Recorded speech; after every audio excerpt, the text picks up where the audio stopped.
আজকের আমরা ২ নম্বর স্কুল করব আলিপুরদুয়ার হাই স্কুল এইচএস। আমার সমাধান এই চ্যানেলে যারা নতুন আছো তারা অবশ্যই চ্যানেলটিকে সাবস্ক্রাইব করে দেবে এবং ভিডিওটি ভালো লাগলে লাইক করবে এবং বন্ধুদের সঙ্গে শেয়ার করবে এবং সাবস্ক্রাইব করলে তোমাদের কাছে নোটিফিকেশান পৌঁছে যাবে এর পরের ভিডিওর জন্য। দেখো 12 প্রথম কোশ্চেন 12 - 2 ভাজিতক 2 সমান কত? তো 12 থেকে 2 গেলে 10 হবে এবং 10কে 2 দিয়ে ভাগ করলে হবে 5। তো দুটি পরস্পর মৌলিক সংখ্যার গসাগু সবসময় এক হয়। 1/5 এর সমতুল্য ভগ্নাংশটি হলো, এখানে দেখো যে অপশানগুলো আছে, তো ওপরে আর নিচে মানে লবে আর হরে সমান সংখ্যা দিয়ে গুণ করতে হবে। দেখো এখানে 3-এর 16 হবে না, 1-এর 15 হবে না, 2-এর 10, দেখো 2-এর 10 1কে 2 দিয়ে গুণ করলে 2 হচ্ছে, আর 5কে 2 দিয়ে গুণ করলে 10 হচ্ছে, তাহলে 2-এর 10 হবে। এরপরে দেখো এই যে এর 2-এর স্থানীয় মানের পার্থক্য কত? 2 দেখো দুটো জায়গায় আছে, একটা এখানে আছে আর একটা এখানে আছে, তাহলে এখান থেকে হচ্ছে একক দশক মানে 20, আর এখান থেকে একক দশক শতক হাজার। তো 2000 থেকে 20 বাদ দিতে হবে। 2000 থেকে 20 বাদ দিলে কত হবে? 1980। ঠিক আছে, 2000 থেকে 20 বাদ দিলে 1980। তো কত টাকায় 1/3 4 টাকা? কত টাকার 1/3 4 টাকা? তো কি করতে হবে, এটাকে 4কে 3 দিয়ে গুণ করতে হবে, মানে 4কে 3 দিয়ে গুণ করলে 4×3 = 12 টাকা। তো 12 টাকার 1/3 4 টাকা। বৃত্তের একটি অংশ দেখো, বৃত্তের একটি অংশ জ্যা কিন্তু বৃত্তের কোনো অংশ নয়, কারণ আমরা জ্যা অঙ্কন করি। ব্যাসও বৃত্তের কোনো অংশ নয়, আমরা ব্যাসটাকে অঙ্কন করি, ব্যাসার্ধও অঙ্কন করি, কিন্তু বৃত্তচাপটা হচ্ছে বৃত্তের অংশ। বৃত্তের যেটা বৃত্ত বোঝায় সেটা হচ্ছে বৃত্তচাপ, মানে বৃত্তের একটা অংশ হচ্ছে বৃত্তচাপ। দুটি সরল রেখাংশ পরস্পর লম্বভাবে থাকলে ওই সরল রেখাংশ দুটির মধ্যে কোণের মান কত? দুটি সরলরেখাংশ লম্বভাবে থাকলে ওই সরলরেখাংশের কোণের মান হবে 90 ডিগ্রি। একটি সরলরেখা অপর একটি নির্দিষ্ট বিন্দুতে লম্ব অঙ্কন করা যাবে? কটি লম্ব অঙ্কন করা যাবে? একটি সরলরেখার উপর একটি নির্দিষ্ট বিন্দুতে লম্ব অঙ্কন করা যাবে কটি? তো নির্দিষ্ট বিন্দুতে একটি লম্ব অঙ্কন করা যাবে।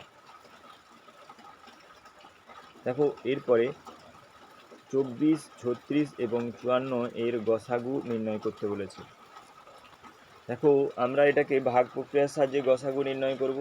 আগে 36কে 24 দিয়ে ভাগ করলে কত হচ্ছে দেখো, 24 এখানে 12 হচ্ছে, 12টাকে আবার 54কে 12 দিয়ে ভাগ করব, 54কে 12 দিয়ে ভাগ চলে যাচ্ছে, তো গসাগু হবে 12। এরপরে দেখো 2-এর দাগে 15%কে সামান্য ভগ্নাংশে প্রকাশ করো। দেখো 15%কে সামান্য ভগ্নাংশে 15-র 100 হবে 3-এর 20। এরপরে দেখো 1/2-5কে শতকরায় প্রকাশ করো। দেখো 1/2-5কে কী করতে হবে? 1/2-5কে অপ্রকৃত ভগ্নাংশে পরিণত করতে হবে, তারপরে তাকে যদি 100 দিয়ে গুণ করি তাহলে 140%। এরপরে দেখো সত্য মিথ্যা বৃত্তের ব্যাসার্ধের দ্বিগুণ সত্য।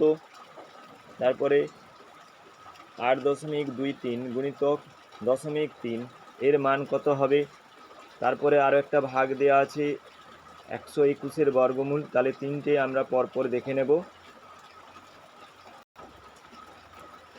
দেখো 8.23কে 0.3 দিয়ে গুণ করার পর দেখো 3টে আছে, দশমিকের পর 1, 2, 3, 3টে, তো 3টের আগে দশমিক হবে, তারপরে এটা ভাগ 0.65 মানে 65/65/100 হবে, আর 0.5 মানে 5/10 হবে। এটা ভাগের জন্য এটা উল্টে গেছে, তো কাটাকাটি করলে হবে 1.3। তারপরে দেখো, তারপরে বর্গমূল 121-এর বর্গমূল নির্ণয় করতে হবে ভাগ প্রক্রিয়ার সাহায্যে। দেখো 1 এ 1, তারপরে 21 নেবেছে 2, 1 হলে 11। তো 121-এর বর্গমূল হচ্ছে 11।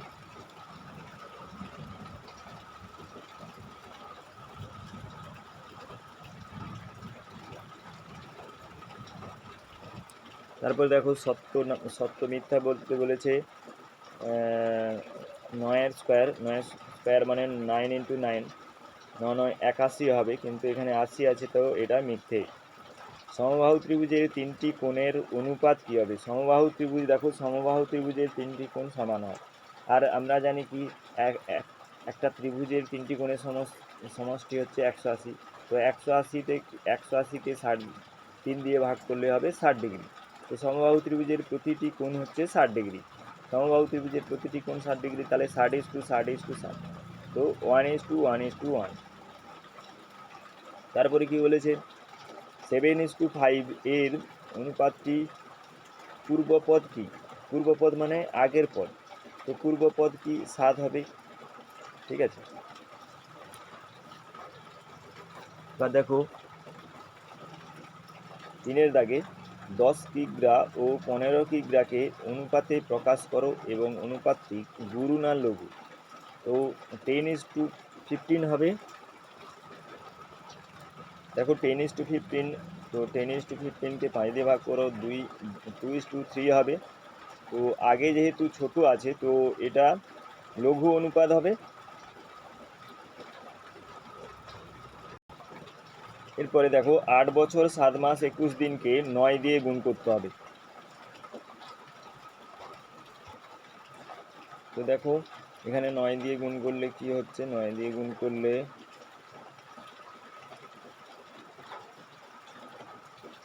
ঠিক আছে। এবার দেখো এখানে যেহেতু এটা দিন বেরিয়েছে, দিনকে আমি 30 দিয়ে ভাগ করলে মাস বেরোবে, তো 6 মাস বেরোবে। এখানে 63-র সঙ্গে 6 মাস যোগ হয়ে যাবে, 63-র সঙ্গে 6 মাস যোগ হয়ে যাবে। তারপরে এখানে 72, তো 63 আর 6 হবে 69। 69কে 12 দিয়ে ভাগ করলে বছর বেরোবে, তাহলে 5 বছর 9 মাস হচ্ছে। তাহলে 5 বছর 72-এর সঙ্গে যোগ হবে, তো 77 বছর 9 মাস 9 দিন। এরপরে আসে দেখো √36 যুক্ত √25, √49 যুক্ত √9, √4 যুক্ত √16কে ঊর্ধ্বক্রমে সাজাও। তো এই অঙ্কটা দেখতে এরকম কঠিন লাগছে, কিন্তু একদম সহজ।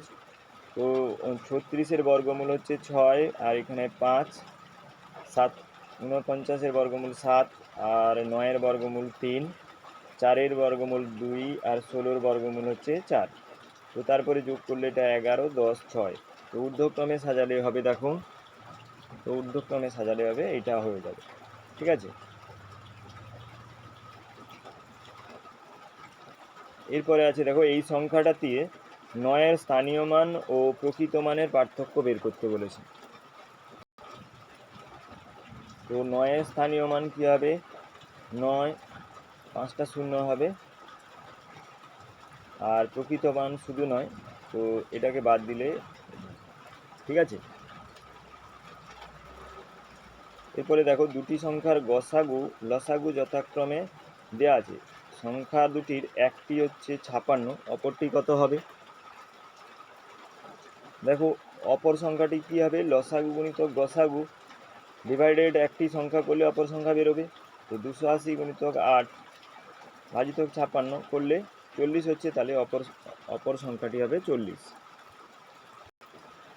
তারপরে একটি মান নির্ণয় করতে আছে, তো এটা কীরকম দেখি। এটা একদম কঠিন নেই, একদম সহজ অঙ্ক, সিম্পল ভগ্নাংশের যোগ বিয়োগ আছে। তো এটা হবে 11/120। তারপরে দেখো সরল আছে, দুটো আছে, দুটোর মধ্যে যে কোনো একটা করতে হবে। দেখি এটা কীরকম হয়েছে। দেখো এটা তো এর কাজ আগে হবে, তো পরপর দুটো এর আছে, তো আমরা কি করব, এটাকে পরপরই দুটোকে গুণ করে ফেলবো। তো 1-এর 9, 1-এর 16 গুণ করলে কী হবে? উপরে 2 আছে শুধু, আর নিচে 3 গুণিতক 9 গুণিতক 16 হবে। তারপরে কি করতে হবে, তারপরে এখানে ভাগ আছে, তো এখানে আমরা গুণ করব না, কিন্তু গুণ একদম লাস্টে করবো। এখানে ভাগ আছে তো পুরোটা উল্টে যাবে, তাহলে 3 9 আর 16টা ওপরে চলে যাবে, 2টা নিচে চলে আসবে, তো এটা কাটাকাটি করলে হবে 81। ঠিক আছে, বুঝতে পেরেছো? আচ্ছা, তারপরে দেখো একটা বর্গমূল আছে, 256কে বর্গমূল করতে হবে। তো বর্গমূল ভাগ প্রক্রিয়ার সাহায্যে বর্গমূল করতে হবে, সহজ আছে এটা, 16 হচ্ছে তার বর্গমূল বেরোবে। দেখো, দুটি ধনাত্মক সংখ্যার গুণফল 147 বড় সংখ্যাটি ছোট সংখ্যাটির 3 গুণ, সংখ্যা দুটি কি কি? দেখো, আমি ধরে নিলাম এটা ছোট সংখ্যাটা x, তাহলে বড় সংখ্যাটা 3x হবে। শর্তানুসারে x ইন্টু 3x সমান হচ্ছে 147, তো এক্স স্কোয়ার সমান হচ্ছে 49, তো এক্স সমান হচ্ছে +-7, তাহলে -7টা সম্ভব নয়, তো একটি সংখ্যা হচ্ছে 7 হচ্ছে, অপর সংখ্যাটি হচ্ছে 7 × 3 মানে 21 হচ্ছে। ঠিক আছে,